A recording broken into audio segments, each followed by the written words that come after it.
Testing.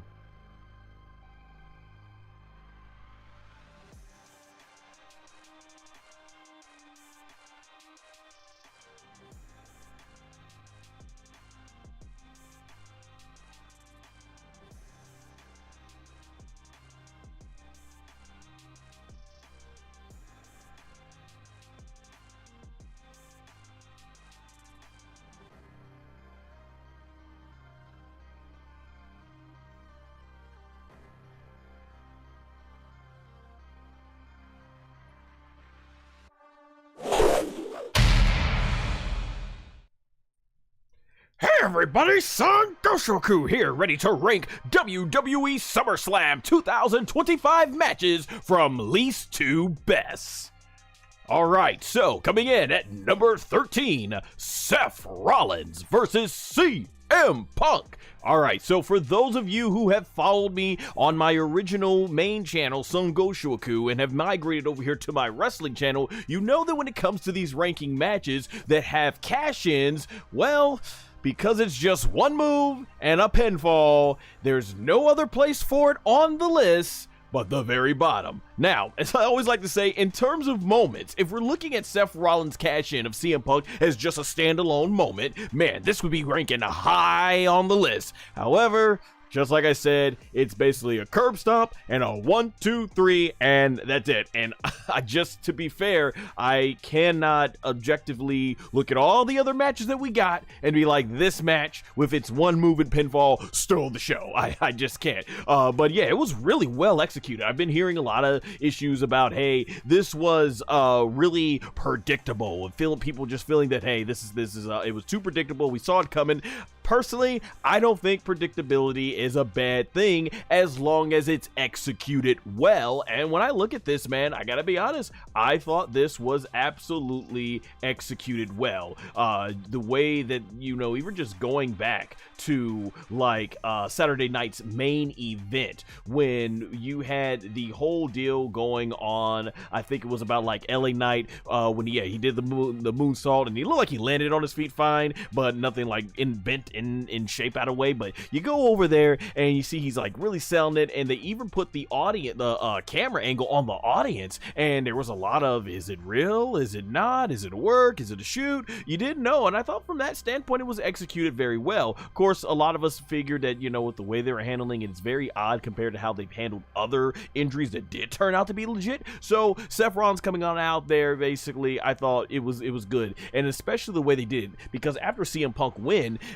and he comes out and is like, I'm just here to remind you, I'm on the crutches, just going ahead and reminding you. And then after that, you know, he walks back up and the camera's turned to his back, and the way he just lets it go, lets the crutches go on the side, and he takes off the brace and starts running down with the briefcase. You're like, oh, I know, that was really well done. It really reminded me, if you all are familiar with the 1995 movie, I believe it was called The Usual Suspects. At the end, they're trying to figure out, you know, who's the one that's the mastermind behind all this, and the person they least expect is this guy who's crippled. And at the end, the final shots of him, he's walking all crippled, but he straightens his leg out, straightens his hand out, puts his hair back, and just goes off as he has the classic line, the biggest mistake that or I think not the mistake, it was the greatest trick the devil ever played, was making the world think that he didn't exist. And I thought the way they played this off was really good. It really reminded me of the ending of that movie. And, you know, Seth comes in and he's beating them down and stuff like that. Man,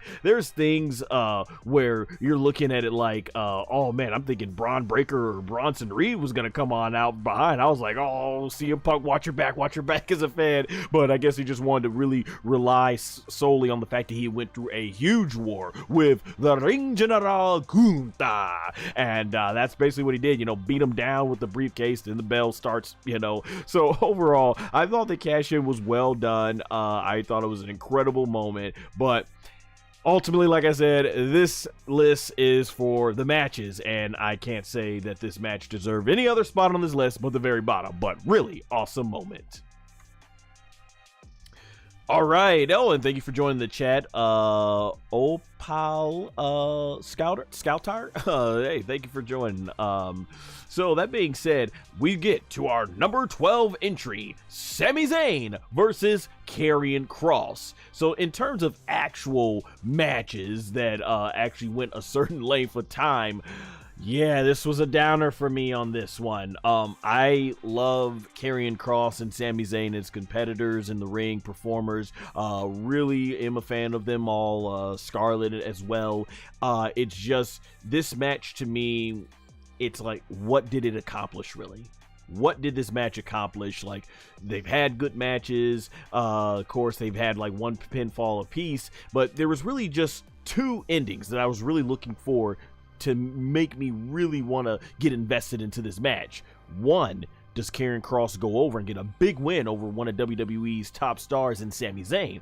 Or does he lose, but in the end, Sami Zayn actually tells him, you were right? So sort of like what we got in WWE at the time. I was saying on my review, NXT, there was a story between, what was his name? There was a story between the Velveteen Dream and Aleister Black, and Velveteen Dream lost that, but the whole story was he wanted Aleister Black to acknowledge him, and at the end, even though he lost, Aleister Black said his name, and therefore it was a win in the storyline. Aleister Black gets a win, and Velveteen Dream gets what he wanted. That's what I thought they were going to do here, even if Kross lost, but they didn't. All we got was Sami Zayn saying, we're through, and that's it.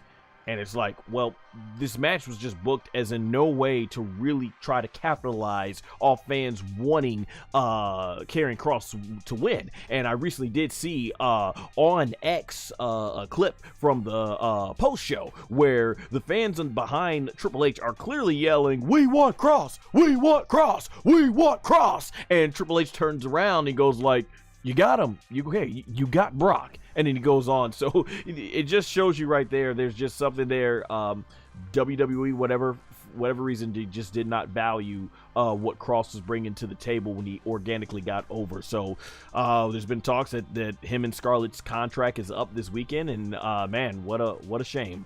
What a shame. But I hope that Kross and Scarlett are able to find success elsewhere in the professional wrestling business, as we have seen with Swerve Strickland and Tony Storm, and even Mercedes Moné. They have gone to AEW and have made some really good names for themselves in that other promotion, as well as people like Matt Cardona, who has been absolutely on fire in the independent scene. So this is not the end for Kross, but man, it's a shame that it came down to this in WWE. And yeah, with neither of those two finishes, this match right here just, I felt, didn't do it for me. Didn't do anything other than let us know that, hey, Kross and Sami Zayn are very good performers in the ring. That's really all we got out of this match. So yeah, I had to rank it low. Number 11, Solo Sikoa versus Jacob Fatu in a steel cage match. Very much like the last match, it's kind of like, what did this match really accomplish? Now, I put it over the Kross and Sami Zayn match because at least at the end of the match, I could still see that it looks like there's still good things coming. When you look at Solo Sikoa, they wanted to obviously keep the United States Championship on him. And then when you look at Jacob Fatu, they clearly wanted to keep him strong. So that was accomplished. And it's clear that WWE has some strong plans for Jacob Fatu. Unlike where we're looking at Karrion Kross and wondering, okay, what is WWE doing here? So at least I left with a better feeling at the end of the match versus what we got in Kross versus Sami Zayn, which is why I had to rank it higher. But as a match, man, there's just nothing in this match that really stand out, I thought, among the next 10 entries coming up, because this was about as basic of a steel cage match. And this is not to diminish the steel cage, even what they did, you know, going in there. If you've ever had your head, you know, just leaned up against a cage, the fist, and it starts pulling the hair, like, oh, it hurts. So I'm not trying to diminish the brutality of what a steel cage match is, but there was just nothing that I really felt stood out, especially in this. When I look at how they did it at the end, there was no big spots I can remember. In fact, honestly, the best spot of the match by far, check this out, was not even in the match itself, but after the match. When Jacob Fatu did that awesome moonsault from the top of the cage down to the MFTs. But other than that, it feels like that was the only reason why the cage was there. Yeah, this just didn't do it for me. It further established Solo Sikoa in the storyline, being a punk, that he can't do anything without his MFTs. Jacob Fatu had established he's still a beast, and the only way he can get dealt with is when it's like a 3 or 4 on 1 situation.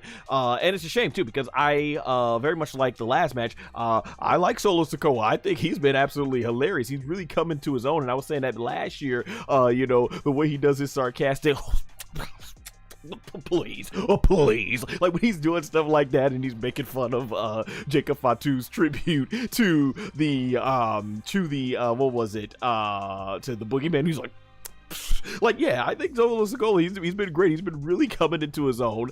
Jacob Fatu's all cool, man, when he's all like, I'm all gas and no breaks with it. You know what I mean? Gonna dog walk you. Like, dude, I love it. I love the trash talk Jacob Fatu. Love how he performs in the ring. And it's a shame that you got 2 talented performers. But honestly, and this is for you longtime WWE fans, 1994 SummerSlam between Owen Hart and Bret Hart in a steel cage match, this was not. Now, that's one of the all-time great steel cage matches. And I'm not saying that they had to go in there and be like that, but clearly that match had a lot better structure booking wise than this match did. So yeah, and like I mentioned in my review, this steel cage match is the epitome of why fans don't take the steel cage match seriously, when the whole storyline behind it, and I'm talking about in terms of the ideas that to keep interference out. Obviously, if it's 2 guys selling a feud, one-on-one steel cage match works really well. But when the storyline is, okay, you guys got to stay out, that's why we're putting the cage, and then the guys still interfere. You should have, I felt they should have had a story implemented, where, okay, if the MFTs get involved, then as a result, you automatically gonna get disqualified and relinquish your championship over to Jacob Fatu. Now that's more like it, but this thing just contradicts the entire purpose of the story. So yeah, honestly, these were kind of some of the down parts of SummerSlam and for me.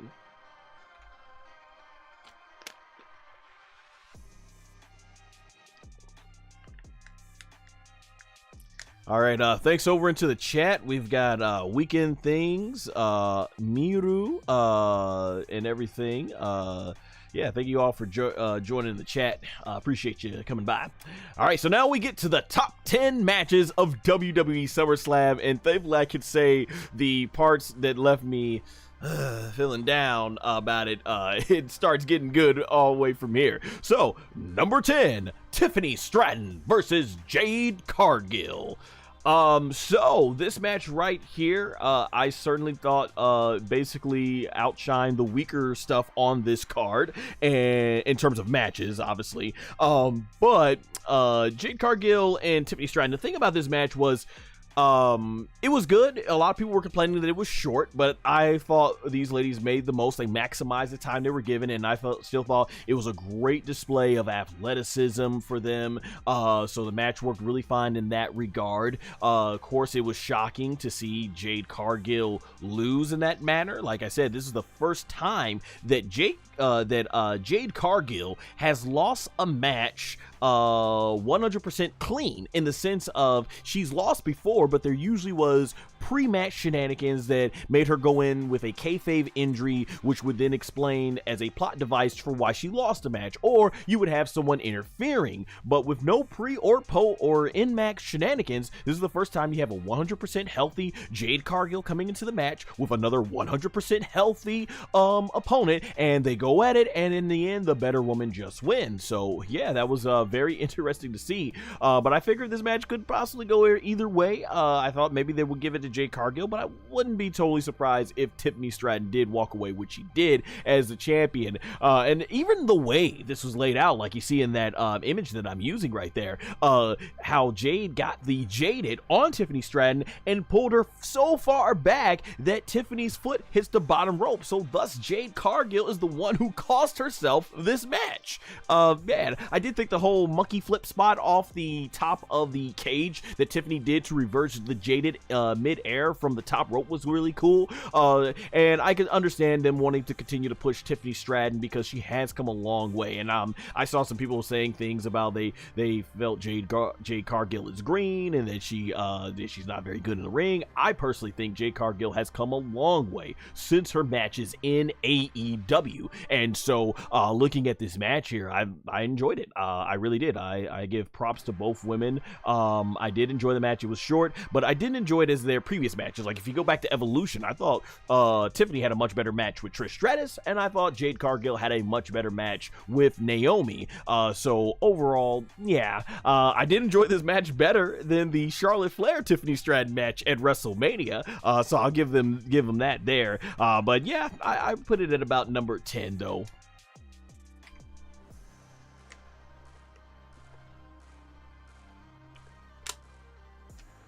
All right, shout out to Miru in the chat, WWE Logan Paul, because that is the match we're getting to right now. Number 9, Randy Orton and Jelly Roll versus Drew McIntyre and Logan Paul.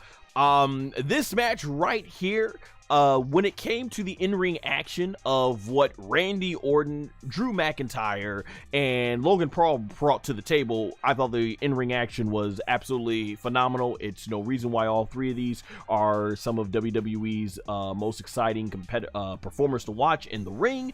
And Logan Paul, I heard a lot of content creators since I did my review, and I had to agree. They said he was the MVP of this match. And I say, watching a match like this, having someone as inexperienced as Logan Paul and Jelly Roll in the ring, and you see the type of performer that Logan Paul, it really makes, I feel, more appreciation for this, because this match definitely shows that WWE professional wrestling, it is not easy at all. And the fact that Logan Paul has gotten as good as he is to really help Jelly Roll through this match and stuff like that really just shows you how far along he's come as a WWE performer. And in terms of Jelly Roll's performance, obviously he didn't do anything super athletic. He's still new to this. This is his first match, but I give the guy props. He came in there, and I know he got his butt whooped for most of the match, which is one of the reasons why I had to put this match a little bit lower on the side, because I kept saying it was like a very slow, methodical beat down. They gave Jelly Roll a lot more in-ring time. I felt sometimes he was in the ring probably even longer than Randy Orton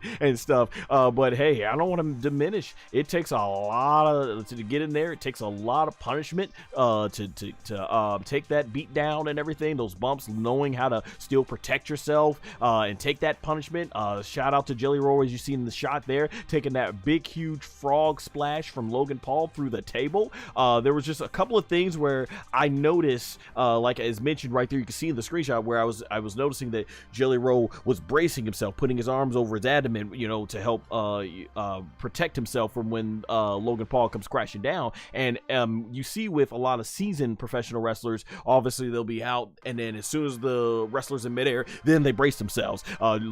Where Jelly Roll, he had his head up like that. He was just there the whole time, and it made me think in the match that Jelly Roll was gonna just get out of the way. But I'm like, oh, okay. And then when he did it the second time in the ring, when Logan Paul does the frog splash, that made me go like, oh, okay, he's bracing himself and everything. So that's what's going on there. So yeah, I mean, those were unfortunate, but hey, it comes with being inexperienced in the ring still, for him to get himself just to lose almost like 200 pounds and get himself into shape as best as he could for this match. I give him props to that, and more props as well to Jelly Roll for doing the JOB. That is so rare in WWE history. I mean, especially during Vince McMahon's time, very rare do you see the incoming celebrity who's coming in for just one match lose. And that's what it is. But hey, props. You know, you probably realize obviously Drew McIntyre is going to be there full time, and is going to be there full time on a regular basis, and you're going to have Logan Paul there on a semi-regular basis. And as a result, hey, if that's the case, I should do the JOB here, because I'm not going to be there, and we might not see Jelly Roll back in the ring again, I'm hearing, until 2026. So when you get things like that going on, yeah, I give him props for doing that. You know, he made sure that the talent that's going to be there looks good. And this match had a lot of great crowd excitement. That really helped. The fans were getting really behind Jelly Roll and stuff. So overall, like I said, I can't put the match any higher, but I thought pretty serviceable in terms of what we got for expectations.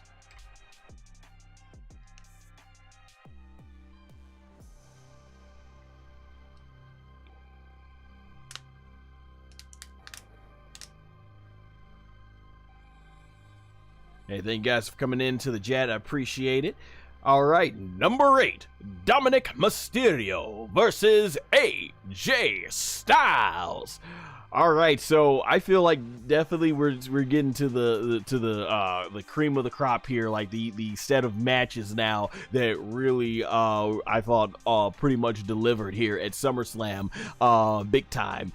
So Dominic Mysterio, this storyline going into the match was fun, and then even going into the way this whole match was presented, I called it in my review the Eddie Guerrero tribute, because obviously it was 20 years after Dominic Mysterio got into his first storyline as a kid. I think he was like 8 or 10 at the time, and then of course there were so many callbacks from the Low Rider to the Eddie Guerrero inspired tights that AJ Styles was wearing, a lot of doing the Three Amigos. You had the old Kurt Angle and Eddie Guerrero spot from WrestleMania 20 broken out here, as you can see, when Dominic was loosening up his boot, and you've got just like when Kurt Angle had the ankle lock on Eddie Guerrero, AJ Styles has a calf crusher, and he uses so much pressure it ends up making the boots easily slip right off, and as a result, when the referee's not looking, he takes that boot and boom, whacks it right across AJ Styles' face,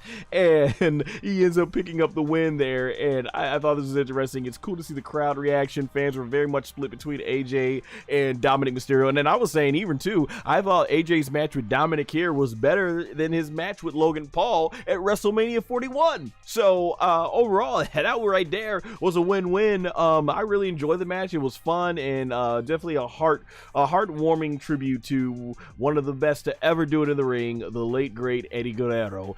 So that was really cool, and it's cool to see how far Dominic Mysterio. Just imagine looking at that kid back in SummerSlam 2005, and imagine it coming 20 years later over here to SummerSlam 2025, and there he is. He's teaming up with one of the best. It's crazy too, remembering this match. Is like, man, AJ Styles was around during Eddie Guerrero's time in wrestling, but he was in TNA at the time, so man, we never even got a chance to see that match. But it was really cool. I enjoyed it. I got nothing but good things to say about this match, and hopefully maybe they'll run it back over and Clash at Paris, because the atmosphere there is going to be off the charts with how much they were for AJ Styles last time they went over to Paris.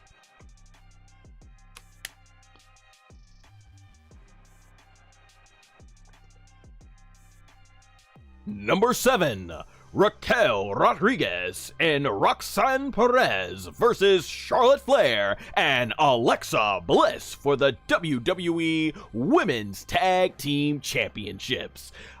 This match right here was really great stuff. I actually thought this tag team match and the match they had last night on Monday Night Raw were very good. What I really, like I said, this whole story with Alexa Bliss and Charlotte Flair, it has done wonders for getting Charlotte Flair over more than she's ever been as a babyface, and I've really loved Raquel and Roxanne as a team, and I just think Raquel really has stepped it up as well ever since she took Kevin Nash's criticism and stuff. So all around good stuff from these four ladies, and I really love the story of this match playing up. Will Alexa and Charlotte have some sort of miscommunication? And they had that big spot where Alexa ended up taking a boom punch, and with the big punch, and I believe Raquel pulls Roxanne out the way, and Charlotte Flair ends up taking the punch, and the way Alexa sold it on her face. Alexa's always had one of the greatest facial expressions and all that stuff and everything, and things and stuff like that. Oh man, overall though, I really enjoyed the match at the end and the way they played up on that finish where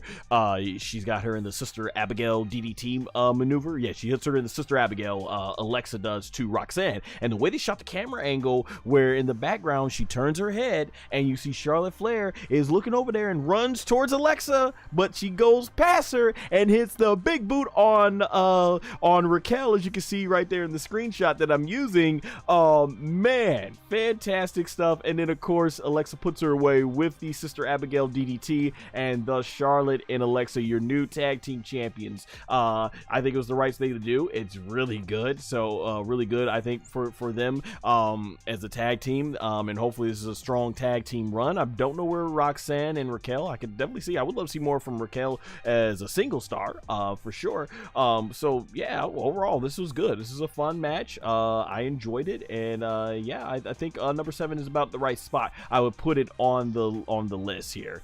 Shout out in the chat, we got Rowdy and Star both saying what up to y'all. Appreciate you joining in on the stream.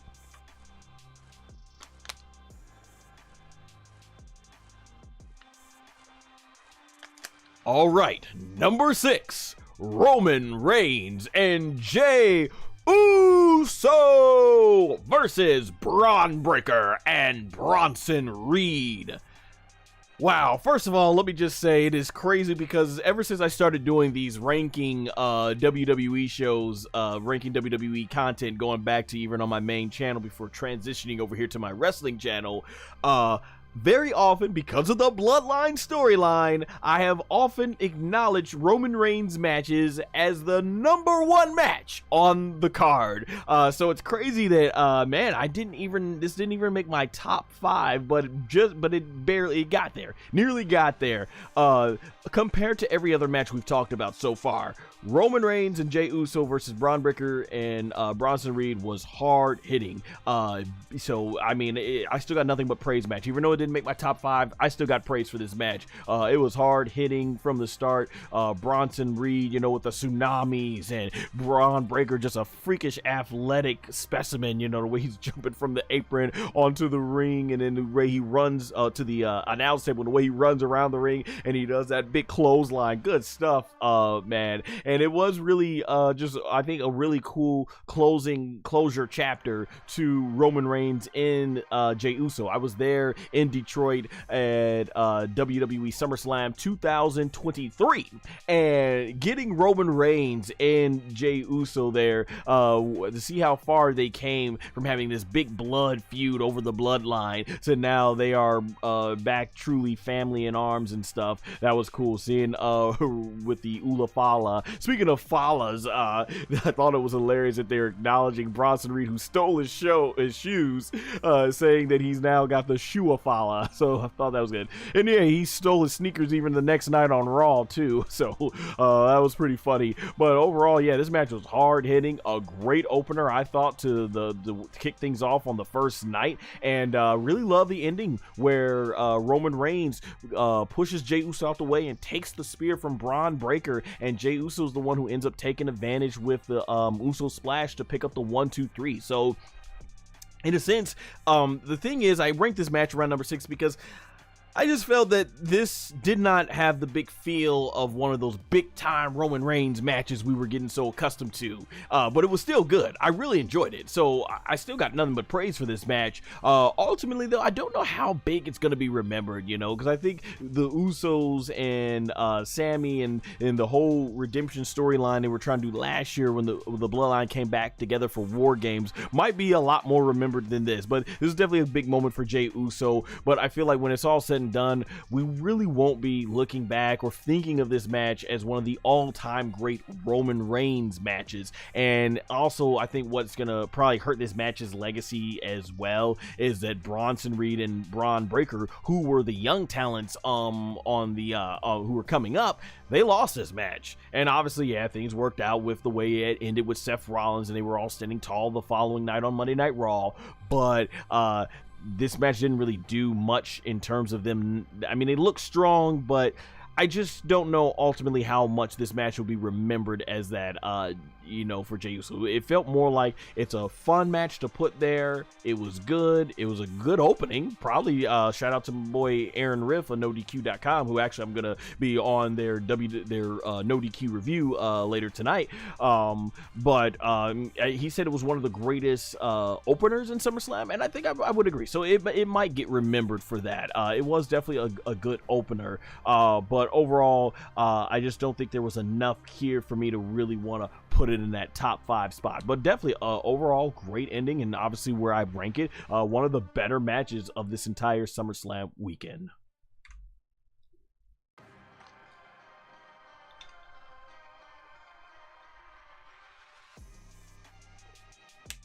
All right, number 5, Naomi versus Rhea Ripley versus Io Sky. All right, so we are here now at the top 5 matches of the SummerSlam 2025 weekend. So let's get into it. I would say these last 6 matches I talked about really are going to be some big moments here and everything and stuff like that. That really just, I would have to say I enjoyed the matches the most. So right off the bat, seeing Naomi come out with her father playing the guitar and stuff, who I had forgot about him from, because I hadn't watched Total Divas in a while, but that was really cool. No doubt a very touching father and daughter moment that they will always remember and be able to cherish for their life, and a cool WWE moment for us. So yeah, this was actually Naomi's second time coming in as a world champion defending the title, except this time she won because she lost to Natalya back at SummerSlam 2017, which I was so glad to see that match, because Naomi and Natalya were 2 of my favorites, and man, for so long it felt like WWE wasn't doing anything with them. So to have them be in the featured world title match at SummerSlam was great stuff, and seeing Naomi get herself worked back up here with Io Sky and Rhea Ripley, just fantastic stuff. As far as the match going, match was great, especially particularly the Io Sky versus Rhea Ripley portions of the match. It was more or less what we had gotten from them at Evolution and their previous matches. Naomi, psychology wise, was mostly playing the heel that was just trying to take advantage, so just going in and out, and the fact that she was doing such a great job of dominating both ladies, to the point that Io and Rhea had to go ahead and double team her to get her out of the match, and then even doing the Io Sky pose like and all that stuff was really cool.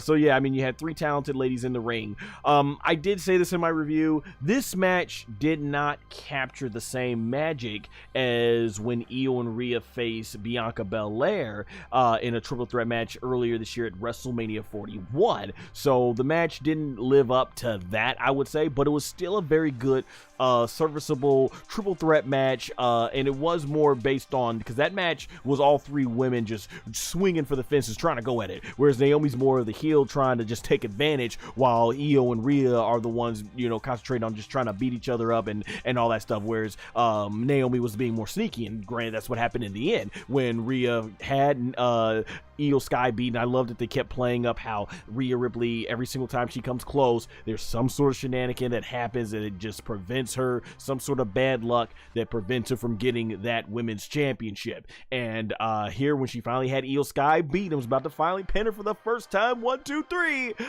you have Naomi come up from behind her, roll her up, and grab the tights. And shout out to Michael Cole in commentary for mentioning it, because yes, that actually indeed is 100% legal in a triple threat match, as triple threat matches are no disqualification. So I thought that was really good, and Naomi gets a big win. And when I'm talking about remembering matches, like I said, I don't know overall in the grand scope how much we'll remember that tag team match between Bronson Reed and Braun Breaker against Jey Uso and Roman Reigns, but we'll always remember Naomi here getting a big SummerSlam win. Like when she goes into the WWE Hall of Fame one day, this is definitely going to be a highlight, remembering that she walked out at SummerSlam. So this is a big moment for Naomi, and I'm super happy for her. And yeah, overall, I thought the match certainly warranted the number 5th spot on this list. So it was definitely a good match. I enjoyed it. Now I wonder if we're gonna get Io Sky and Rhea Ripley maybe at Survivor Series against Jade Cargill, so that both ladies can say they took on all big 3 at the in a triple threat match.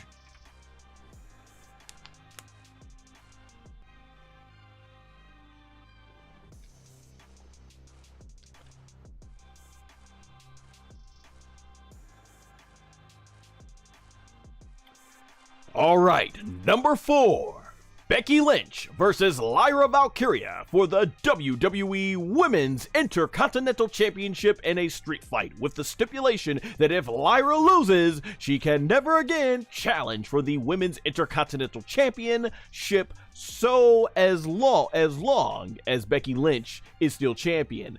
Alrighty, so I have seen some mixed opinions about this match. So I don't know, this part right here might not go over well with some of you all. Feel free to let me know in the chat or on demand if you're watching. But yeah, Becky Lynch and Lyra Valkyria, some thought this match was too long, some thought this match had too many shenanigans, and what's been the biggest strength, no doubt, with all three of these with both of these ladies is when, because I'm seeing Bailey right there, but yeah, the biggest strength with both of these ladies have been them just getting in the ring and doing in-ring wrestling. And this one was more, they're trying to up the ante with all the weapons and stuff like that, but I thought it did enough here, and to the point where I thought this was the women's match that stole the show. And I said as much in my review. I said when I was done watching this match, I was like, these two ladies stole the show. They were the best women's match. And now that we've exhausted all the female matches on this list, I can definitely truly say that I thought this was the best women's match of the entire SummerSlam weekend. Becky Lynch, Lyra Valkyria, they always go out there and kill it. I love their NXT match. I love their match that they had at Backlash, and I thought they even topped themselves doing the match at Money in the Bank. Once again, really strong clash. Even when you throw Bailey into the mix, they had a really good triple threat match at Evolution 2. I thought the use of weapons were good. What I really appreciated this match is they were getting creative with some of the spots, like doing the zip tie and Becky Lynch paying for zip tying Lyra in front as opposed to the back. Like when we see Lyra do the no hands moonsault from the top rope, that was good stuff. I love the part where Becky Lynch ends up fitting Lyra's body through the part of the chair where the spine and rests and the butt rests and stuff, and how she came off the top of the ring and just slammed it onto Becky Lynch and like got her chin and upper body like all caught up there. And the way Lyra was selling it, I think Becky's even using it as her profile pic on Twitter/X now. That was good stuff. I thought that was really creative. I enjoyed it. Looking overall, I thought it really worked. They used a lot of the kendo sticks. They even did a callback to when John Cena was handcuffed and was hanging all above there, and Randy Orton took that kendo stick and kept whacking Cena in the abdomen. They did that spot here from what was it, Breaking Point 2009, I think. WWE Breaking Point 2009, when they had like that I Quit match. That was really cool.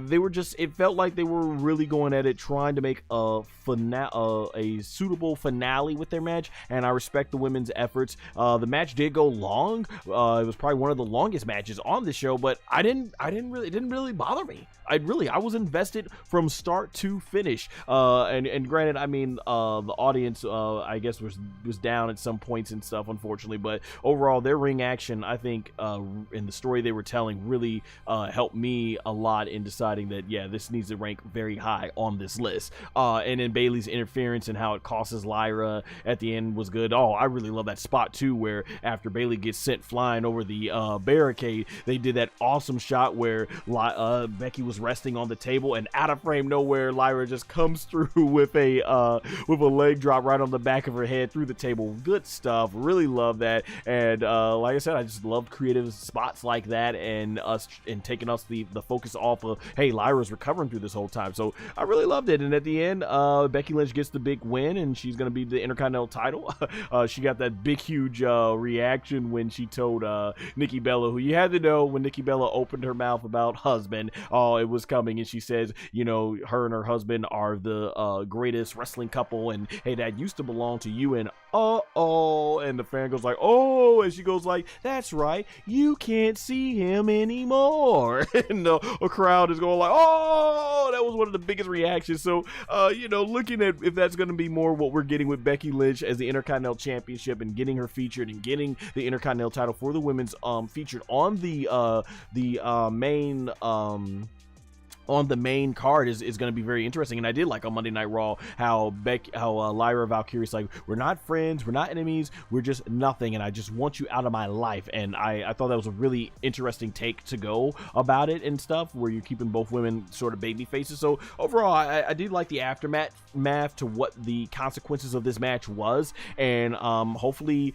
Triple H starts booking the Women's United States Championship more and gets them and gets that title as well defended on some of these PLE stuff. Yeah, what you're doing with Becky Lynch and the Intercontinental title, I would like to see also being done with the United States Women's Championship. But overall, getting back to the match here, my hat's off. Becky Lynch and Lyra Valkyria have given us 4 really great, strong matches in WWE, and as they take a break from this, I'm looking forward when they eventually have a 5th match somewhere down the road.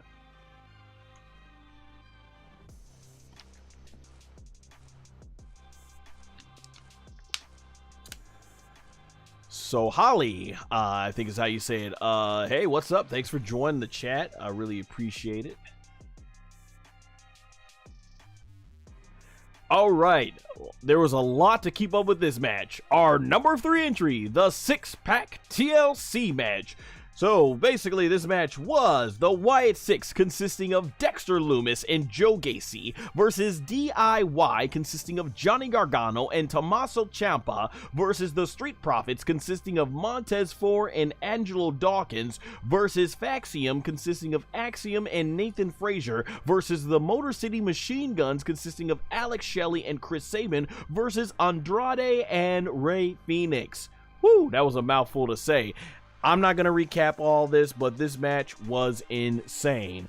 There was no other match but 2 that left me blown away, constantly in shock, because yeah, a lot of people are gonna probably say it was a big giant spot fest, but man, this match was just, it had everything for TLC. You know, I grew up on the original OG TLC matches going back to SummerSlam 2000, and even before that, the matches that Edge and Christian and the Dudleys were having respectively, like Royal Rumble 2000, No Mercy 1999. So I've seen a lot of stuff in my time as a wrestling fan. And yeah, these guys came up with a lot of creative spots, and that's hard to do, so much props to them. I mean, from the time that you had like there was one point where you just had move after move after move after move from the outside of the ring to the tables. Montez Ford getting launched to a table, but he jumps over. The cool spot where you got Tommaso Ciampa being like Spider-Man and using his core strength to hang up upside down to avoid creating another big moment of like Edge going off the top of the rope to Jeff Hardy at WrestleMania 17. Candice LeRae taking that amazing bump. By the way, that Spanish Fly, which was one of those moves where they kept doing like each table spot one right after another outside the ring, was sick. Just, man, everybody shine. Everybody looked good in this match. This match was mind-blowing, and it was shocking. Like I said, there was nothing else other than 2 matches on this card that I would say just left me blown away.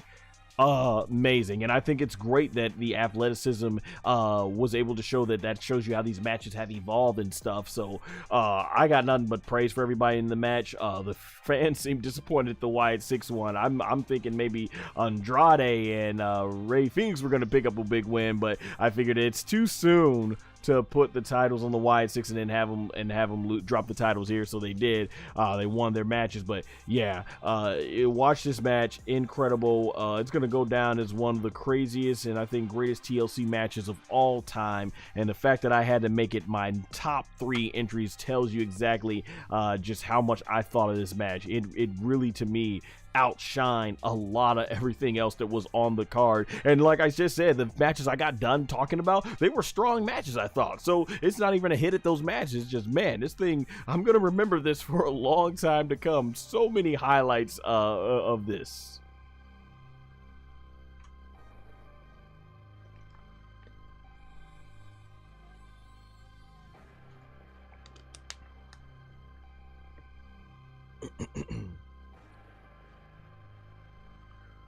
All right, number 2, the Ring General Gunther versus CM Punk for the WWE World Heavyweight Championship.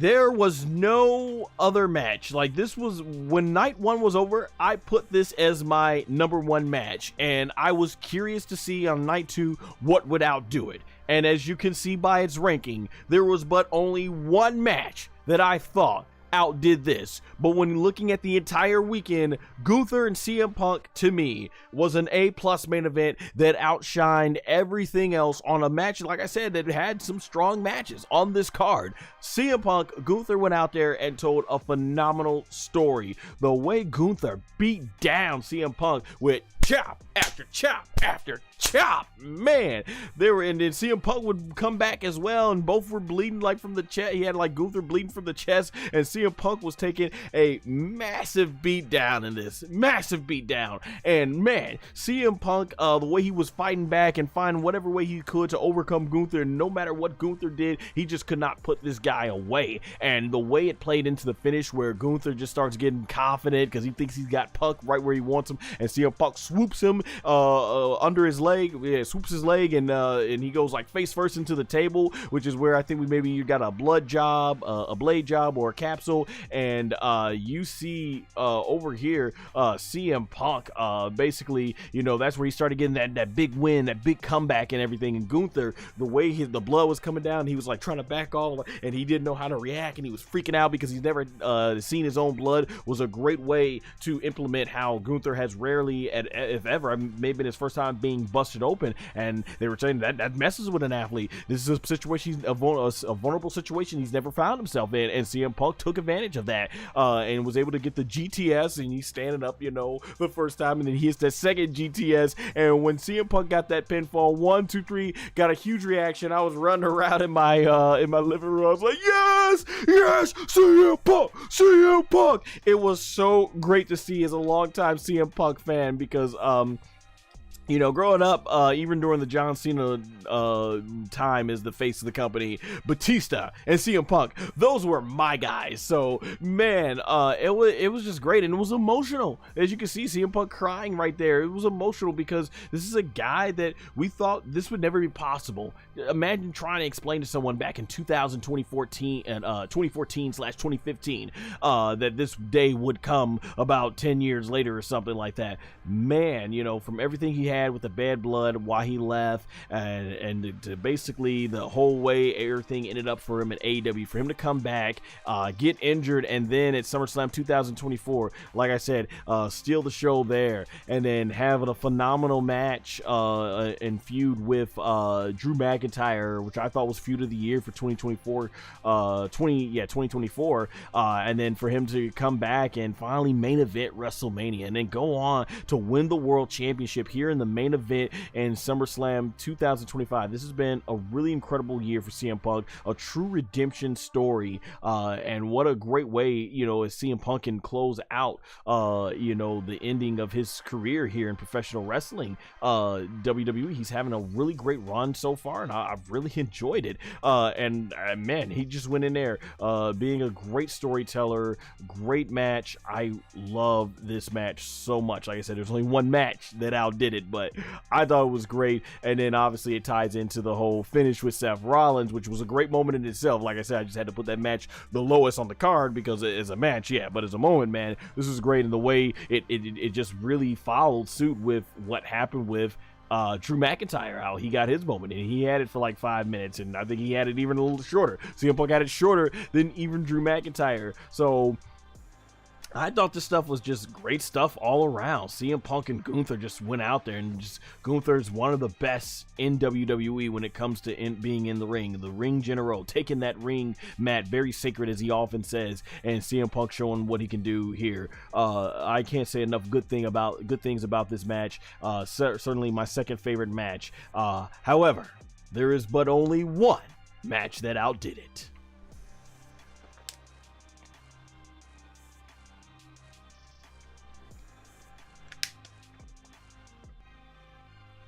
And so, we come to our #1 entrant, John Cena versus Cody Rhodes for the WWE or now they call it the Undisputed, because they're trying to let you know what title matters the most, the Undisputed WWE Championship in a street fight.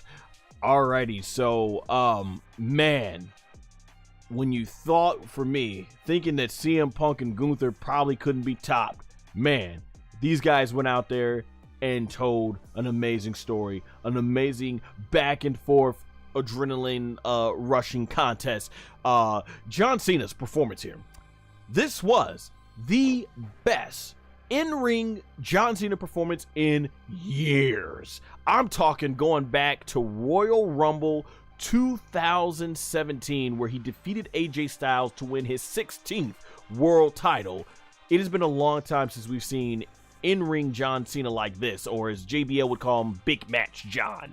And this is already coming in a time frame to me where I honestly thought that John Cena and Cody Rhodes, a time where John Cena I thought had strong matches with Randy Orton and CM Punk this year. So when I'm looking at things like that, man, it's crazy to think that WWE was able to get this. They were able to have John Cena grace his presence with an awesome match like this. The back and forth, the kicking out of multiple finishers, them going into the crowd and brawling out, and even just wondering, is this going to be like the old Stone Cold storyline? But it was clean. The thing about this match is the swerve was that there was no swerve. This was as clean as it can be. I really love Cody Rhodes having that much more aggressive side to him, just being way more aggressive.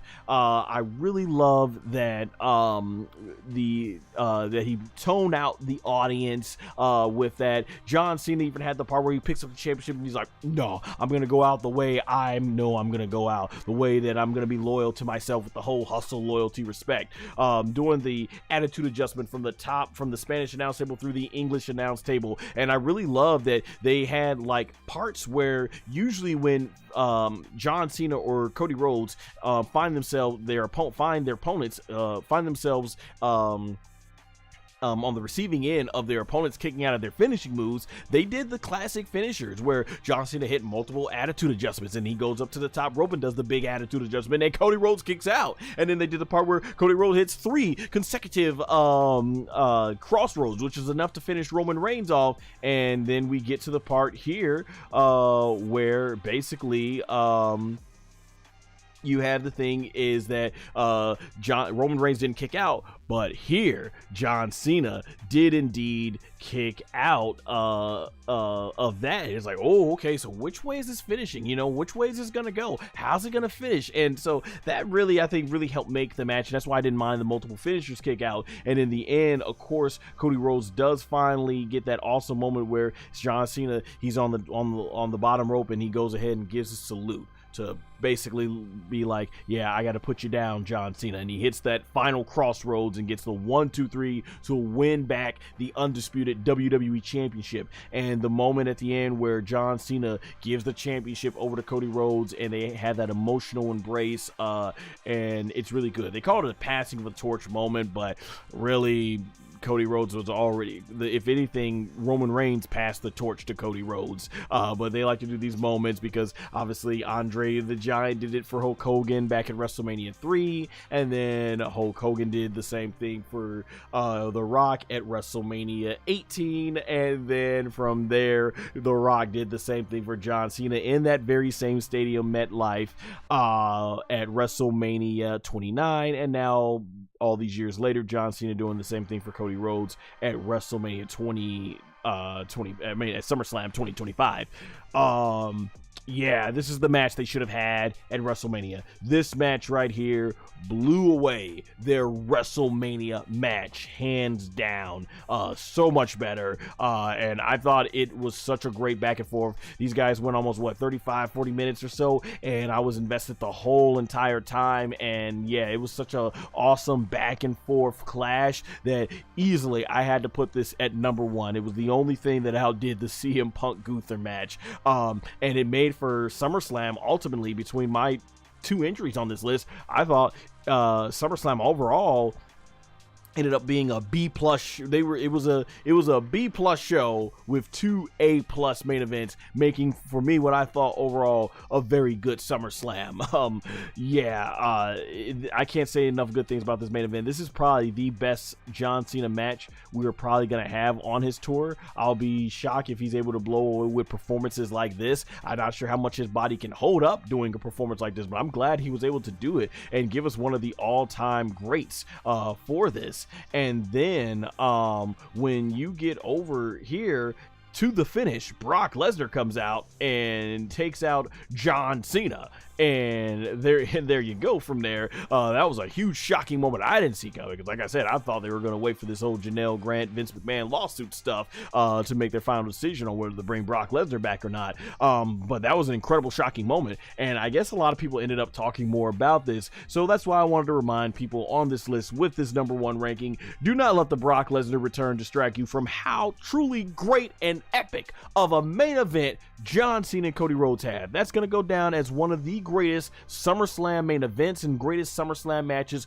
of all time. And I'm glad, and I mean, don't get me wrong too, I was not a big, like I mentioned earlier, I was a CM Punk and a Batista guy. John Cena was not one of my favorites. You know, I didn't like back then how Vince McMahon would often book John Cena, and it was crazy because we were getting Super Cena chants here, and that was exactly the reason what a lot of people didn't like it. And I wasn't a fan of it myself with the whole Cena, the whole Cena, with the whole thing about going on with about like the Super Cena days and all that stuff. But I always acknowledge that John Cena certainly could put on an epic match when they got away from the formula of him getting beat up for 15-20 minutes, and he comes back with the 5 moves of doom, and then he wins. There you go. Because like, man, I was there in person for John Cena and CM Punk at Money in the Bank 2011, and man, Cena went all out in that match, and he did here. So this is really good. I'm glad we got a match like this. I'm proud of these guys and what they put on. Phenomenal match that we can always remember for throughout WWE history. So enough, just can't say enough good praises about this match indeed. And yes, the ending with Brock Lesnar was shocking in terms of where they go from there and stuff like that. Yeah, so overall, like I said, I thought WWE SummerSlam 2025, we had a few things early on in this list as a match, you know, excluding the CM Punk and Seth Rollins cash in, because it was more of a moment. Yeah, like I said, a couple of those matches were kind of a little bit downer for me, but everything else was pretty good, solid matches, good matches. And then we had some really A+ main events, making overall what I thought was a very strong SummerSlam indeed. So for sure, gonna go over to the chat now.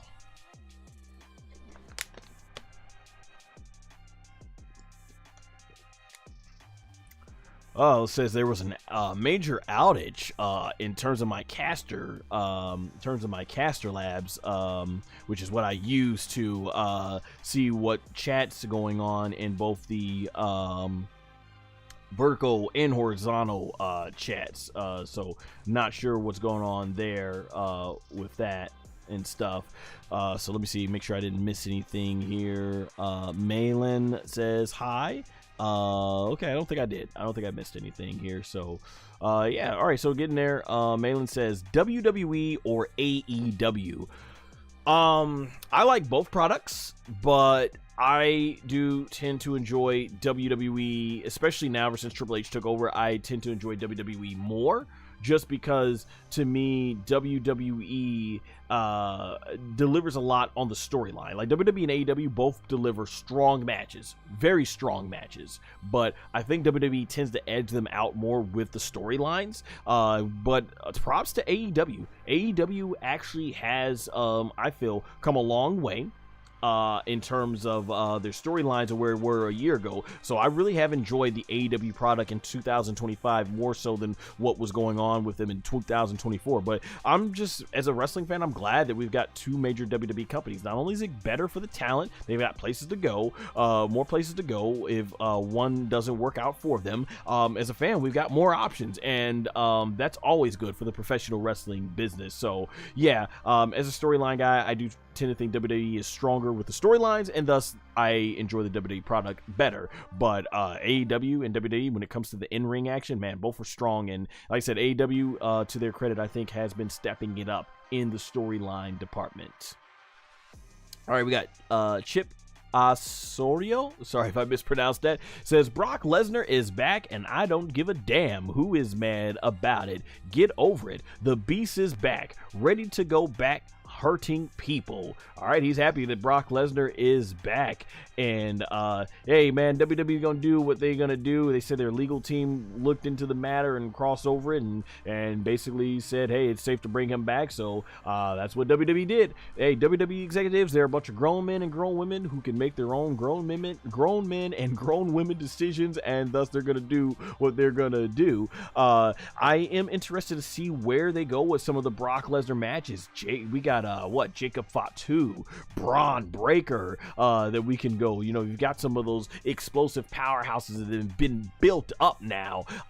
So definitely a lot to work with for Brock Lesnar. I'm not sure about how I feel about a Brock Lesnar and John Cena match though in 2025. I was there in person for their 2012 Extreme Rules match, which is one of the most brutal matches in WWE history. And then of course, you know, after that SummerSlam, he got the beginning of Suplex City back in SummerSlam 2024. I'm all over the place. SummerSlam 2014. So yeah, I wonder what that match would look like. But if they're gonna have it in Paris, man, the crowd atmosphere should be hot for that and everything. So yeah, it looks like we're on the verge of one more John Cena and Brock Lesnar match.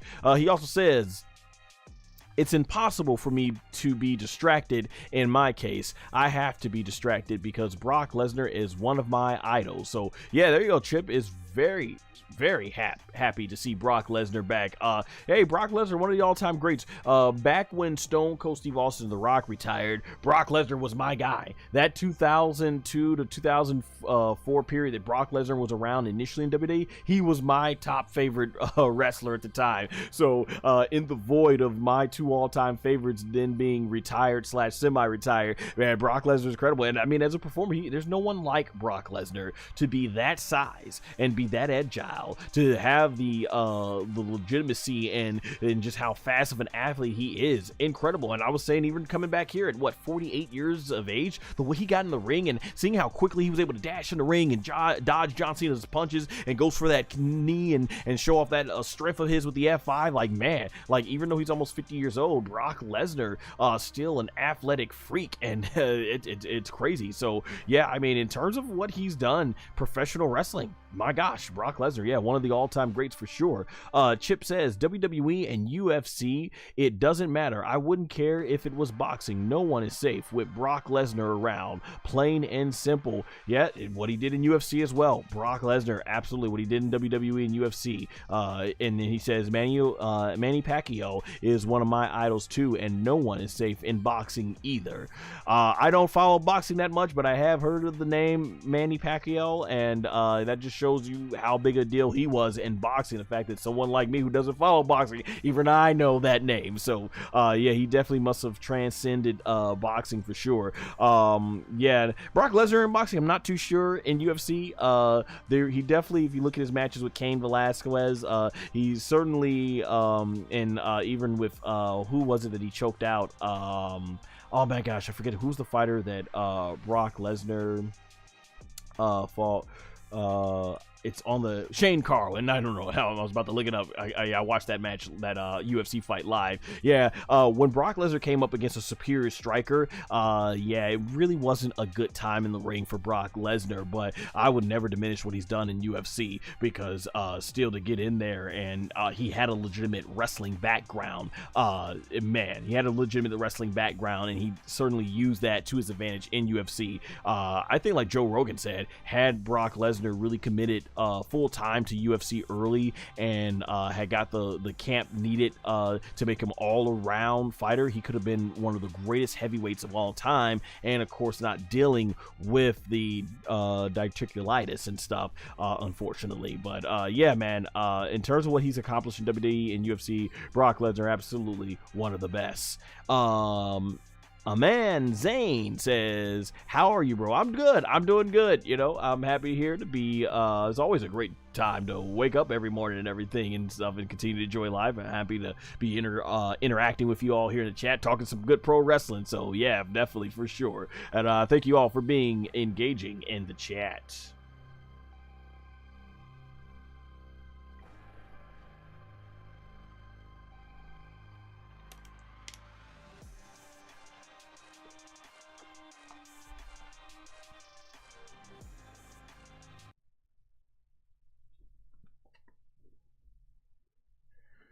All right, so while I'm live streaming, this is the portion where I'm actually going to go ahead and talk about the John Cena 2025 heel run. I'm going to repurpose this then as a own standalone video, so I'm going to reintroduce myself here. So thank you all for hanging out, still joining the chat. But yeah, I'm going to go ahead and deep dive into the John Cena long-awaited heel turn and heel run. Shout out into the chat. Ammon says, I am a biggest fan of John Cena and you. Oh, I appreciate that. Thank you so much. I really appreciate that. Yeah, man, my guys were Stone Cold Steve Austin and The Rock, but I understand a lot of people grew up on John Cena and that's how they got into wrestling. So much happy for you. I'm glad that John Cena was able to be your guy and what resonated with you in pro wrestling. We waited so long to have the John Cena heel run, and in 2025, we got it. And unfortunately, it fell short of the glory. Hey everybody, SonGoshuaku here, ready to talk about the 2025 John Cena heel run. So, I grew up in the New Generation era and got hooked during the Attitude Era. So I was definitely before John Cena's time. So I was like a teenager growing up during the big John Cena babyface run. And when that was going on, man, you know, you had a lot of people complaining at the time about the whole Super Cena. And I was still learning about the business. In fact, it was shout out to my boy Aaron Riff of NoDQ.com. I learned more about how, you know, John Cena, he's doing what Vince McMahon says. He's doing all that stuff and everything. And stuff like that. So as I grew and had more appreciation learning about the business, I warmed up to John Cena. And I always admit it though, even before I found that out, John Cena I thought has had some of the best matches in WWE history. Love that I Quit match going back with JBL, and then the matches with CM Punk, which I attended live, Money in the Bank 2011, phenomenal. That was my favorite match in person, and the stuff he was doing during his US title reign, man, good stuff. Everything. So I despite me not being the biggest John Cena fan, I've never allowed that to hold me back from saying that he couldn't have great matches. He absolutely could, but the issue was very much like Roman Reigns after him. It was the booking. The way Vince McMahon through so much of his run pushed him as Super Cena, you know, it was like, we need something fresh, something new, whether it was a heel or a face turn. And for us, so many of us, we wanted the heel, and it looked like that was going to happen with The Rock when he wrestled him in 2012. And of course we didn't get it. And John Cena said he made new music, new gear, but Vince McMahon got cold feet and we never got it. So when John Cena announced his retirement tour, I was saying, now's the time. We've had 20 plus years of the same old John Cena being the old hustle, loyalty, respect. I'm like, give us something new in this last run. Because I thought it would be awesome if John Cena could go heel and knock it out of the park, and we could be like, just the way we were saying with like Hulk Hogan, like, man, he did the whole red and yellow babyface thing, and then he went over to the New World Order thing, and then we went over to Roman Reigns, who was doing the big dog thing for so long, and then he became the tribal chief, and we were blown away. I always wanted to see that for John Cena's career, but obviously as time went by, John Cena became more loved by the fans, especially as that fan base that were kids grew up into their early 20s, you know. Now it was like a nostalgia act for John Cena, and I think for fans my generation, a lot of us were seeing that Cena's in-ring work. Certainly he was reinventing himself in the ring, putting out some better matches than we've ever seen before, and I think a lot of people, we softened up to John Cena over time in terms of that, and I think that's what really happened. But I still said we needed that heel turn, and thus enter WWE Elimination Chamber 2025. And he hugged Cody Rhodes, and he kicked John Cena in the ball. He hugged Cody Rhodes, and John Cena kicked Cody Rhodes in the balls, and from there joined The Rock and Travis Scott, and we were off to the races. What a moment. It got me up. I was watching with my father at the time, and I remember I was at his house, and I'm looking at it. I was like, oh, they're doing it. I was like, man, the thing I thought we would never get, and man, we got it. And I even predicted it on the No DQ review before that Elimination Chamber show, and I was like, yes, finally, man. It arguably, I'm gonna say it was one of the biggest heel turns in WWE history. I'm not saying runs, keyword turns.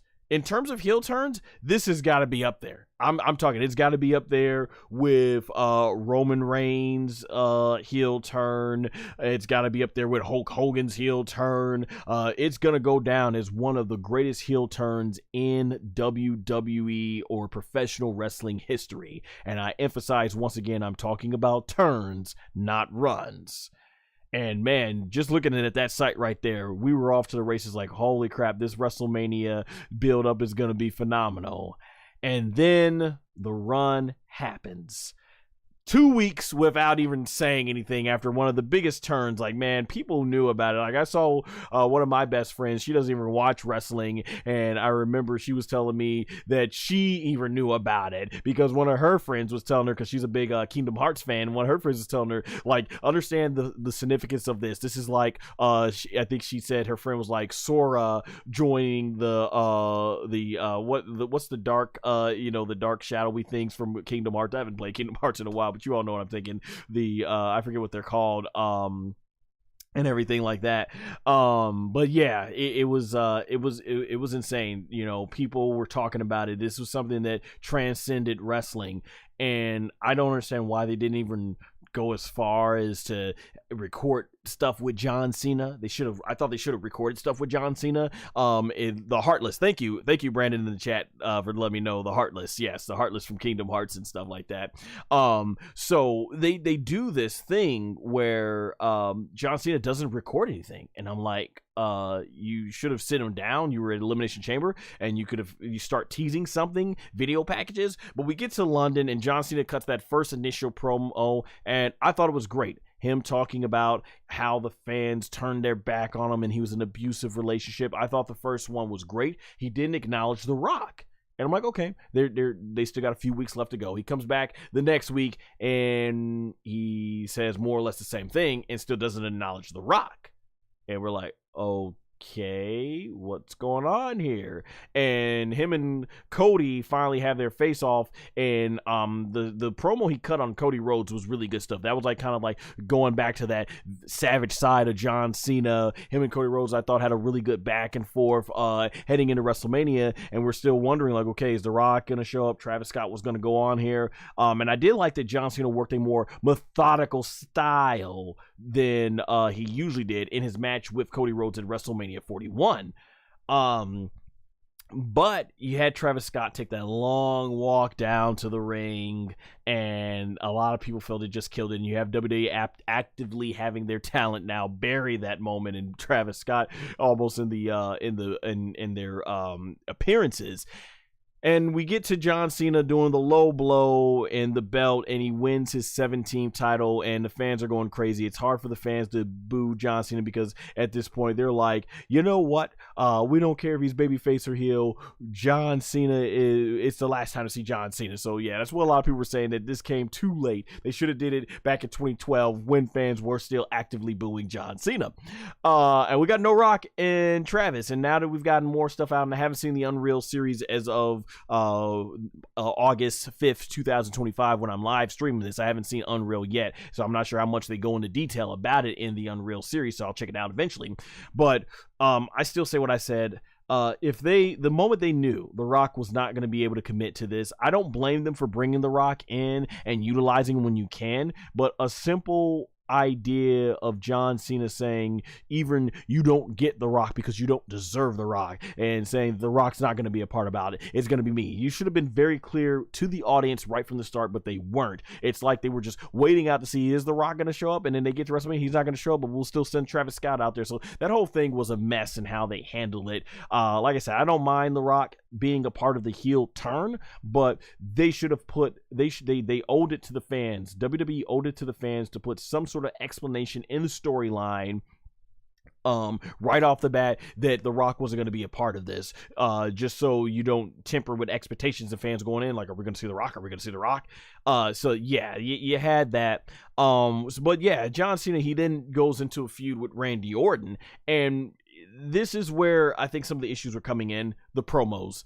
John Cena can have a different variety. When you've seen him go in on like Roman Reigns, or you see him go in on AJ Styles, or and stuff like that, and some of his best babyface promos are the Usos. You know, Cena, he has his moments when he could talk, and he has like a certain style when the way he talks and everything and stuff like that. Or he'll get into the yelling and all that yelling and stuff. But it seemed like he kept, for the longest time, Cena kept going on about, the fans, abusive relationship and yelling, and it's like, okay, I get it. He doesn't like how the fans treated him back in the day, but I wanted to get past that and do more. Like when him and Randy Orton are talking, he's talking about, I thought it was nice to bring up the whole where he's talking about I think Randy Orton was talking about John Cena, he parent shaming John Cena.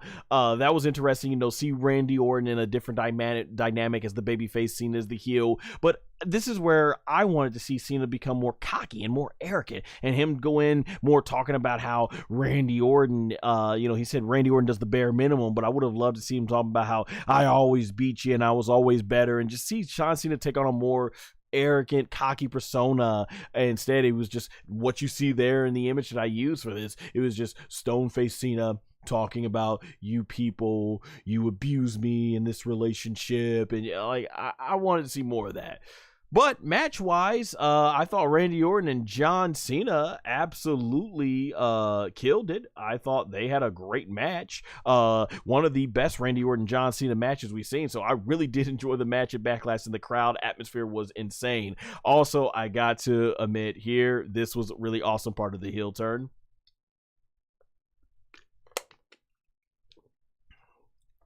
Or I should say, this was a really awesome part of the heel run.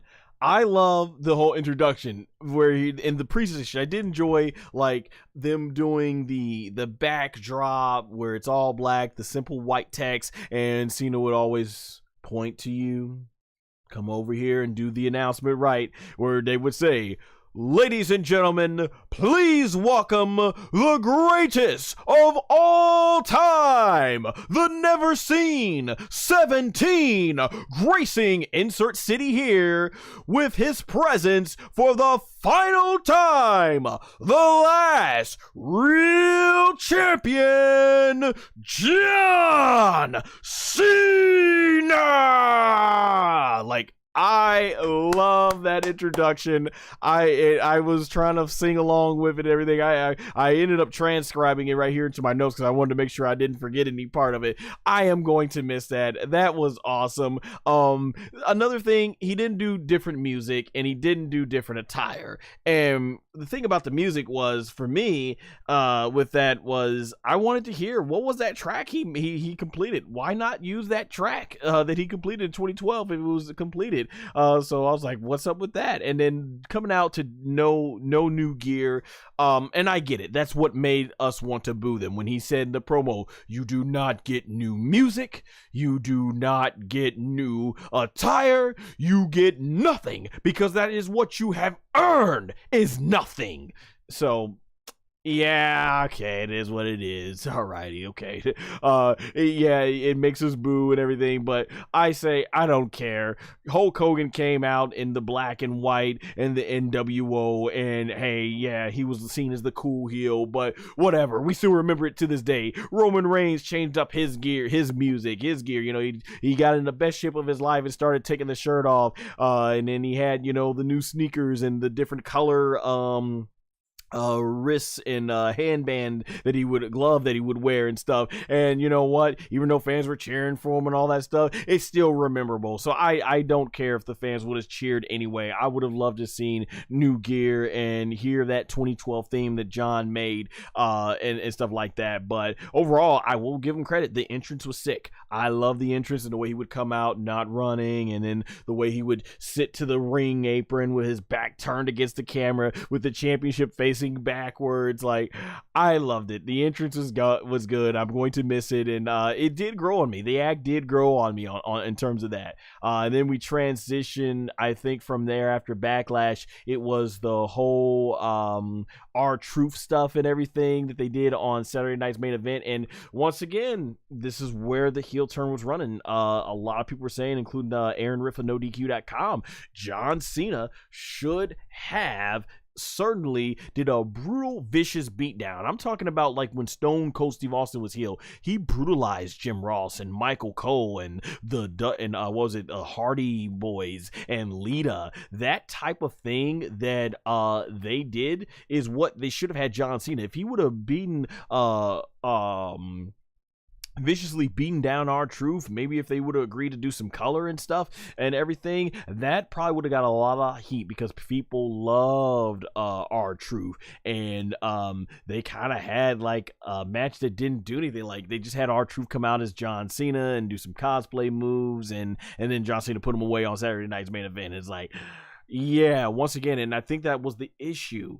It just felt like pain, and he kept doing the thing, low blow kick, the championship, the talking about he's the last real champion events, and it just felt it got to the point where it just felt like, man, they're not really utilizing all this. Like, I grew up in a time where Triple H was one of the most vicious heels. The way he was beating down The Rock and Stone Cold and talking about how I crippled them, like, those are the beatdowns I wanted to see John Cena getting. I wanted to see John Cena become some of the most vicious savage, both on the mic and with his actions, but they weren't. It was just very basic stuff, and it's like, it just seems like someone here is not committing. Whether it be the storylines, maybe they don't want to get in there, and I get it. They created all this merchandise for John Cena. They obviously spent this a year in advance, and they wanted to make sure they still got their money's worth for whatever it cost to make that merchandise, to get that money back for every city. And it's a smart thing to do. And I did appreciate that it at least did make it most of his gear black and stuff like that. So there you go on that part. And of course, eventually, I think the first promo, though, that really stood out to me, going like, oh, where we started getting the real good Cena promos, was when they, chose not to renew R-Truth's deal, and the fans are chanting, "We want truth. We want truth. We want truth." And John Cena goes like, you want the truth? He says, well, here is the truth. I'm the last real champion, and you can't handle the truth. No, I think that's what he said. You want the truth? You can't handle the truth, right? That was a great promo. He probably improvised that, and that got a lot of crowd heat. I'm like, see, that's the John Cena we need to be seeing for this heel run. And he had that Money in the Bank where it's him and Logan Paul going up against who did they face? It was him versus Cody Rhodes and Jey Uso. I think that was at Money in the Bank, and you get the return of R-Truth, and that was a big, huge segment. And they eventually do R-Truth and John Cena, which is certainly not a match that was probably planned. It was more serious, but they didn't have any plan, you could tell, with it, as far as because they didn't expect the backlash for R-Truth getting or Ron Killens being what was it, eliminate Ron Killens being getting so over with the audience when they chose not to release him. So their match, though it was a little bit better than what you got on Saturday night's main event, it was kind of just a backdrop for him and CM Punk, which I really did enjoy, by the way, him throwing CM Punk through the table, and the way he did CM Punk's he ripped off a CM Punk's promo, one of the best John Cena heel promos we got. And this is what I was saying, even though I didn't do a review for it on this channel, CM Punk and John Cena truly brought out the best in each other. They always have, and I think that's even for this heel run. And I enjoyed CM Punk trying to rip off of John Cena's basic thugonomics when they went over to Saudi Arabia. And that was a great promo too, when he's like, you'll get your match with me, CM Punk, but you'll get it in Saudi Arabia, and called him a hypocrite. And this is where I feel like, okay, the John Cena heel run is getting really good. We're now getting to much better creative promos that John Cena is delivering there. So I really enjoyed that. I love their match at that they had at, what was it, Night of Champions. Good stuff. CM Punk and John Cena, they killed it in the Elimination Chamber, and I thought they killed it when they went out there. Not to the matches that they had back at Money in the Bank, or even on Raw in 2013, or some of those other matches they had also at Night of Champions in 2012. But it was still very good. They still had that chemistry, and the matches with them, I thought, man, was really good. The match they had there, it's a shame they had to get completely at the end overbooked and stuff, because they were trying to keep John Cena protected with the fact that he had to cheat against Randy Orton, cheat against CM Punk. But I still thought phenomenal overall. I really enjoyed the John Cena CM Punk match, as I was saying here in the ranking video for SummerSlam. So I really felt like this summer John Cena was really starting to go in the right direction with the heel turn, or the heel run.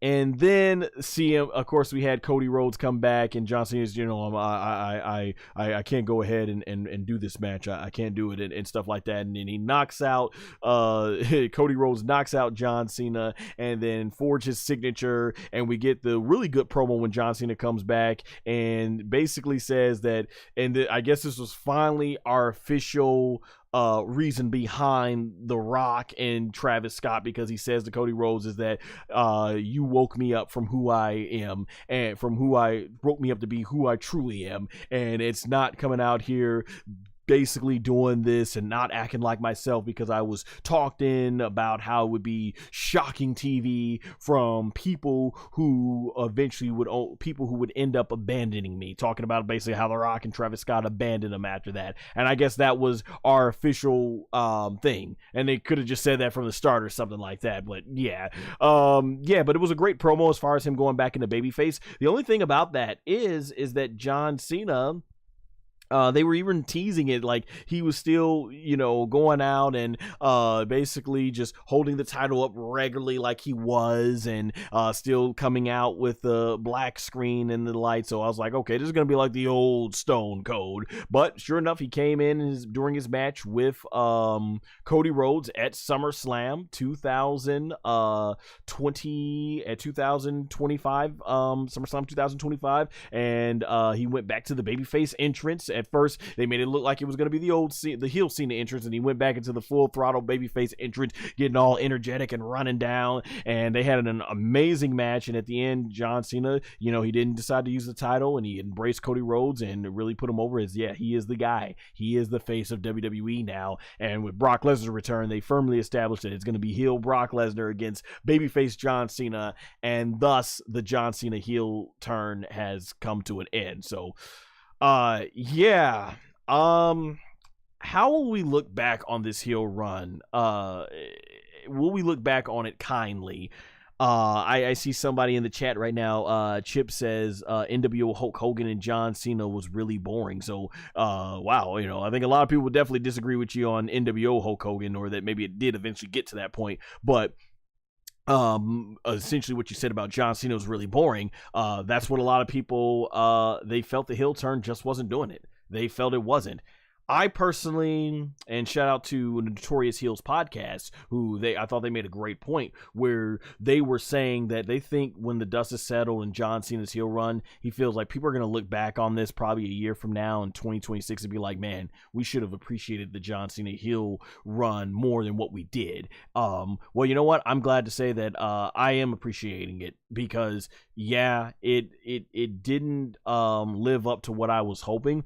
But I'm still glad we got it, because like I said at the beginning of this video, we needed John Cena to do something new and fresh. And I don't think this build up, and I don't think these matches would have been exciting if it would have been the same old John Cena. It was refreshing to see a heel Cena going into WrestleMania against Cody Rhodes. It was refreshing to finally see a babyface Randy Orton versus a heel John Cena, a babyface CM Punk versus a heel John Cena. These were new, different takes on these feuds that we never got before, and I'm glad we got it. Yeah, it was a little tame. Yeah, it didn't live up to its full potential, but you know what? It's better, as they say, it's better to try something in life and fail than to never try something at all and wonder what if. Yeah, the Cena heel run didn't turn out to what it needed to be, but I'm glad WWE at least tried. I'm glad that before John Cena called it quits, we can say we got it. But I think what held it back from being as great as it can be, shout out to my boy Steve-O of Too Sweet Cosplay, them not wanting to commit to new music, them not wanting to commit to new gear, them holding back, I think Cena, the whole Rock and Travis Scott thing that turned into a big mess from the start. These are the things that I think really held it back. And then the promos, like I said, waiting all the way until really you get to the CM Punk feud, I think, to where we started getting kind of what John Cena's promos were like, and then doing the heel, and then, but only in the heel version the version of the heel run, heel sense. I felt like that kind of is what really made it not live up to its full potential. But I'm glad we got it. I love the entrance. Like I said, the ring announcement, it really grew on me. I enjoyed it. I enjoyed the John Cena heel turn for what it was, and I'm glad we got a fresh take on John Cena after him doing the same old thing for so long, and I appreciate it for that. The last 4 months, we're going to get John Cena as a baby face, but yeah, I'm glad we got it. Overall, I'm in the middle in terms of John Cena. I think there was enough good in this John Cena heel run that I cannot say it was the worst heel run of all time, or it's among the worst heel run. I think there was enough good stuff here that kept it from that. But unfortunately, the issues that I mentioned, I feel will forever keep it from being the greatest, among the greatest babyface, greatest heel runs. Can't put it up there with Hulk Hogan. Can't put it up there with Roman Reigns when it came to them turning heel. But hey, I can put this over the Stone Cold Steve Austin heel run. And hey, Stone Cold Steve Austin is my all favorite. And I see there's been a lot of talk about Stone Cold in the chat that I'm going to get here. But Stone Cold Steve Austin, his heel run right there, man, it was tough to watch Austin crying and hugging Vince McMahon. But he also had his funny moments. There was a lot of great entertaining moments we got of Stone Cold Steve Austin, and the matches were good. But it did bad for business, and it really took all the way till just now in recent years for WWE to recover from that.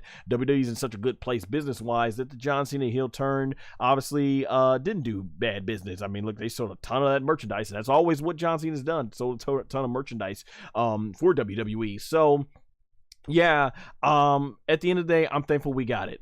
It unfortunately it unfortunately did not live up to its full potential, but I'm glad we got the John Cena heel run, and that's my overall take on John Cena's heel run, the good and the bad. Overall, it had its moments, but man, it was too much in the middle. It was like, yeah, this is good, but then that's good. It's just too much of a middle of the run heel run. Like, what do people like to say? Mid, that's the popular thing now. Yeah, it was a mid heel run. I wouldn't say it was the worst, but I can't say it was the best. It was mid. But granted, I'm thankful for what we got, because we sit through the same old thing with John Cena for the longest time, and I'm glad we got at least something of a different take on it and everything.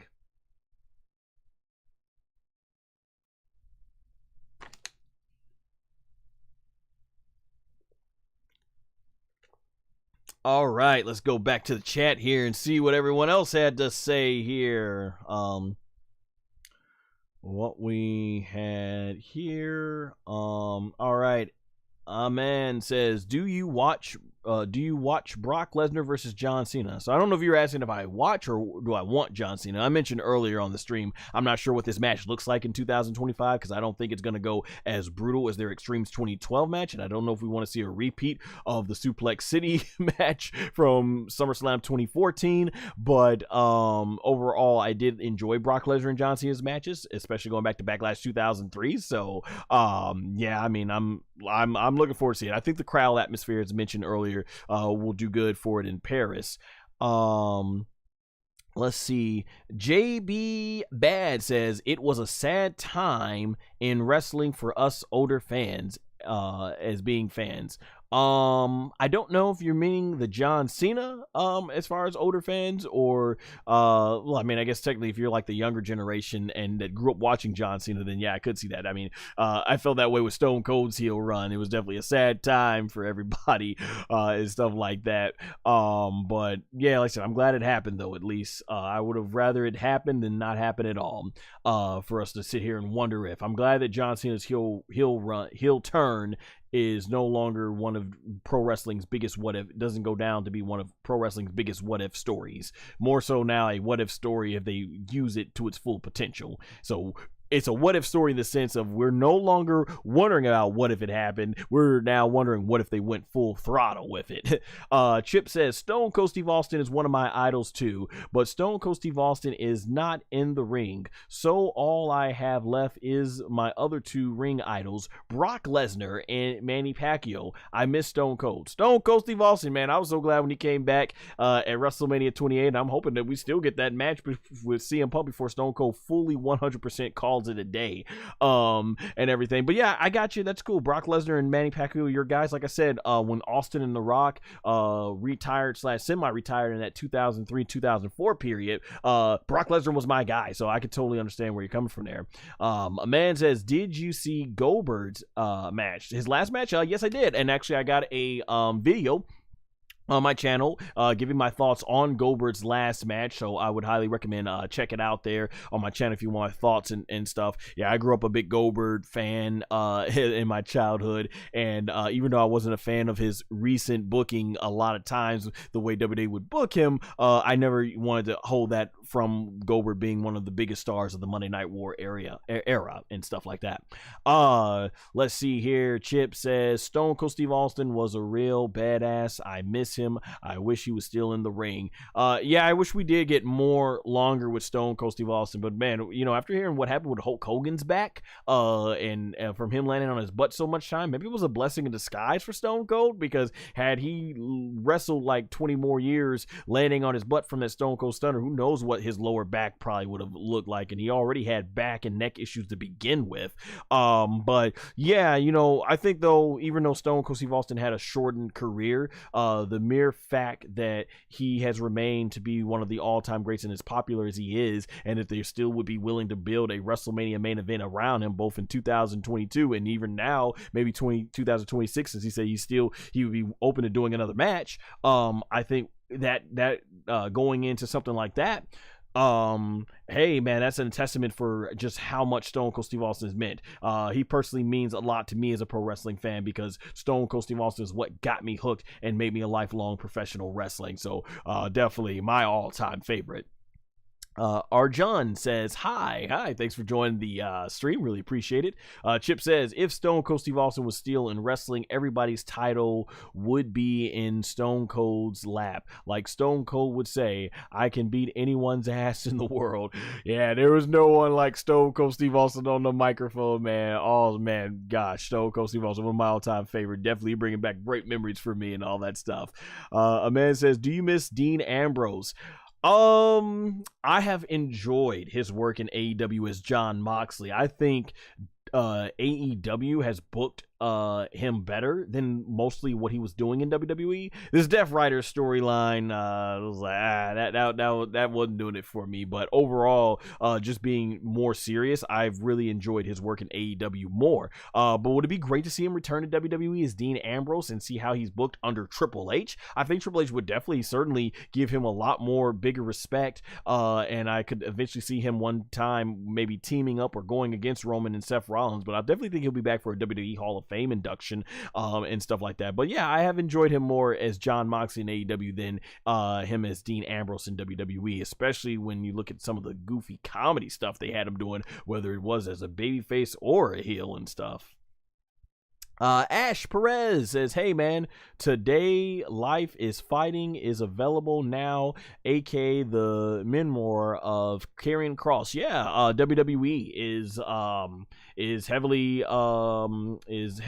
promoting that, and they even have WWE superstar Karrion Kross on the bottom of the text. So it's very interesting. Like, why would they do this if Kross is on his way out, you know, and like releasing it with it in print, WWE superstar, and then he's gone from the company, and now there you go, WWE superstar. You know, the timing of it does seem off, but we'll see where that goes from there, and everything. But yeah, man, definitely it'll be interesting to hear what comes out of that with Kross and stuff. Chip says NWO Hulk Hogan and John Cena was really boring. Yeah, I read that off already. A man says Jon Moxley. Yep, Jon Moxley. The Vision Seth freaking Rollins says the Vision is in your chat. Yeah, I see the Vision. There you go. Chip says Stone Cold Steve Austin's heel was badass. He had disturbed glass shatters. Love that Disturbed Glass Shatters theme. My favorite Stone Cold theme. They recently what did they do? They recently Disturbed actually released a new mix of it. Love it. I always work out to that theme song. Says Disturbed down with the sickness, the sound of silence. He had them as his theme. Man, yeah.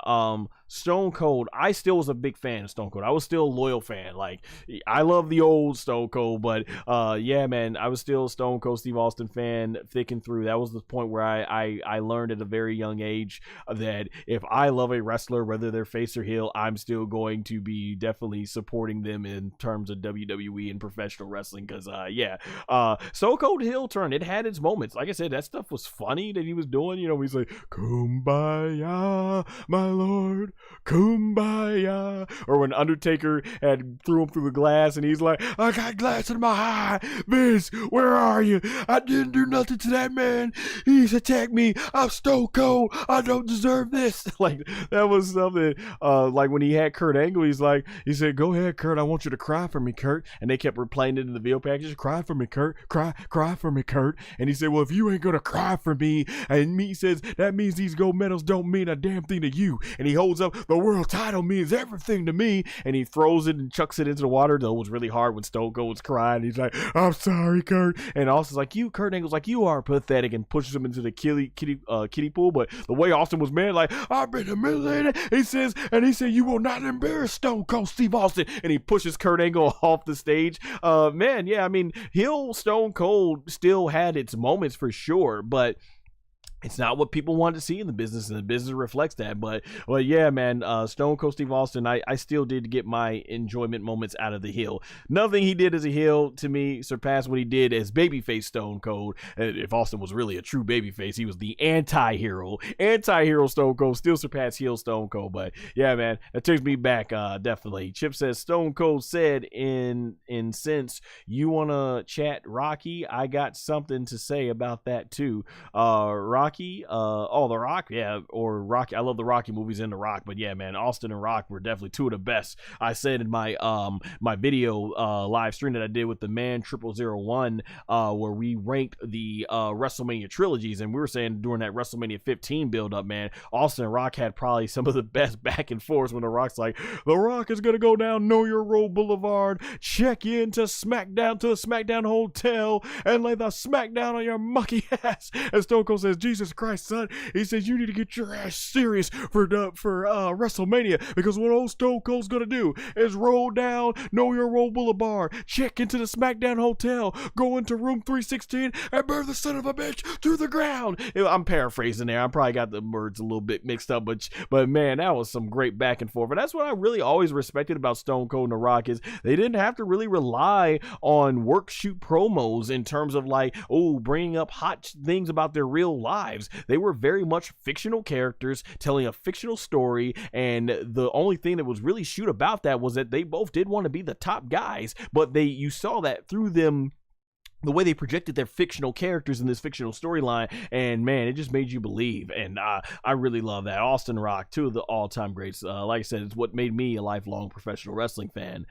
Chip says, Stone Cold Steve Austin says, I whip Rock's ass for you people. Yeah, I remember that stuff, man. It was great stuff. He also says, Stone Cold Steve Austin told everyone, I'm damn sure can beat the living crap out of Mike Tyson. That was another great promo. He said when he goes like, right now you got your little bitty eyes locked on the eyes of the world's toughest son of a bitch. Do I think you can beat my ass? Hell no. Do I think I can beat your ass? Why, hell yeah. I'm not sure how good your hearing is, but I always got a little bit of sign language for you, so here's to you. And he flips him the bird. Man, yeah, those were the moments, man. There ain't nothing like Stone Cold Steve Austin. Like when he went up against Shawn Michaels and he goes like, you ain't gotta lay down for anybody because I'll knock you down, and if you keep getting up, I'm gonna keep knocking your ass down until you don't get up. 1, 2, 3, that damn belt is mine, and it's the bottom line, cause Stone Cold said so. My terrible Stone Cold impression, but man,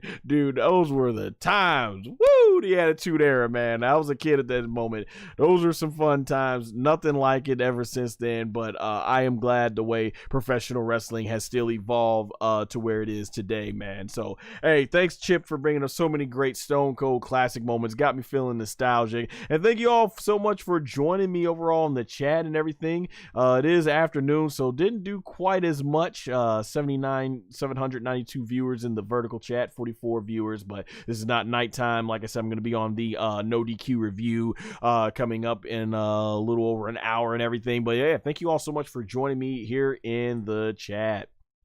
That being said, you can go ahead and follow me on the social media right there and click my WWE SummerSlam 2025 review to get a full version of what I said in more in-depth analysis. And make sure to comment, like, and subscribe. All links are going to be in the description below, as well as the pinned comment. Until next time, take care.